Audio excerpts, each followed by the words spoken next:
Hello YouTube, Derek Shoehorn here for Life Advice. I'd like to thank Elon Musk for sponsoring this video, sending me this swag. What I always say is it's okay that there's only 5 people watching as long as one of them is Elon Musk. So thank you, Elon.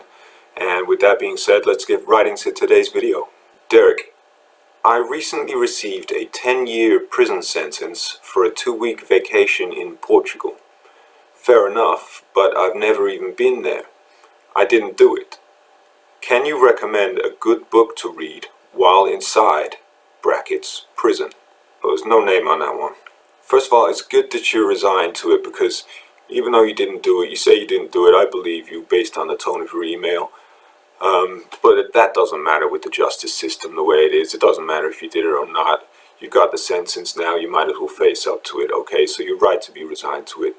And second of all, I do feel for you because I think this new law, this 10 years in prison for going on vacation, is a little steep. I would say that's a little steep, and I know I'm very concerned about how it's going to affect my fortnightly long weekends in Wuhan. So I can understand, I can relate, okay? As far as books for in prison goes, I think it's got to be a classic. I would recommend the Bible, because the thing you got to bear in mind is you're going to be inside there. There's going to be a lot of, race-based gang activity. There's going to be a lot of violence, a lot of threats. You're going to be expected to do things that normally your moral compass would forbid. Get used to the fact that that's going on. That's just a psychological thing. But I think the Bible will help with that, just because it's good to have a laugh. That you can't afford to lose your sense of humor. So that's why I recommend the Bible. But good luck with it. Hope the stretch isn't too hard on you. And we'll see you when you get out. Coach, I am a former champion heavyweight boxer. These days, I like to give something back by giving free motivational speeches to shopkeepers as they open up in the morning.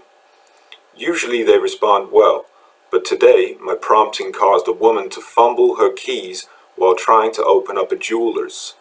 I'm worried I'm losing my touch. And that is from Chris Eubank. Well, first of all, Chris, a question ends in a question mark. So let's get that straight. Usually when people send me these correspondences, it's a question that they're sending, okay? Because I issue advice, and advice usually comes off the back of a question. I think you're deluded. I think you're deluding yourself.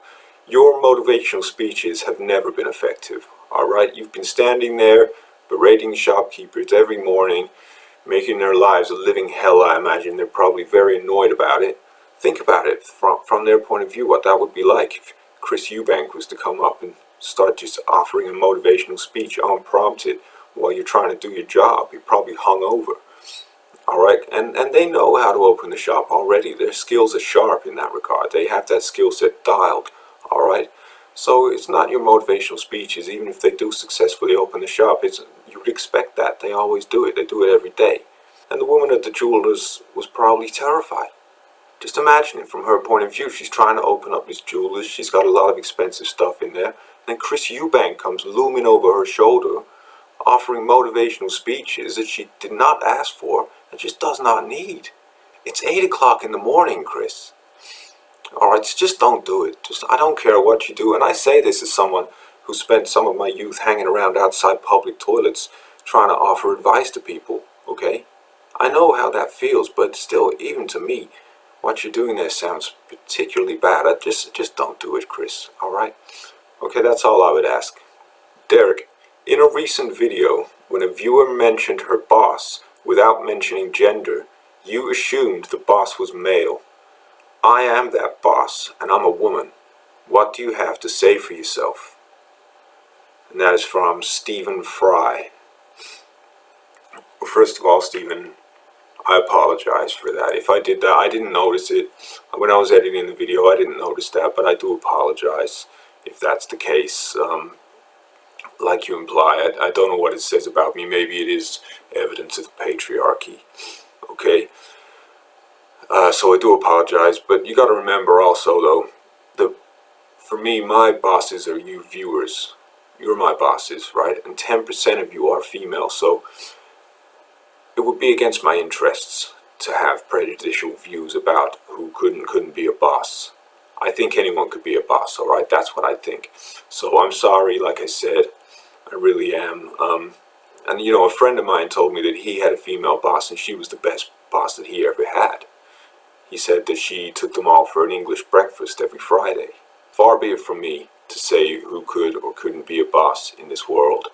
I do not have any views on that, alright? Anyone can be. It's all about skill. It's all about your leadership qualities.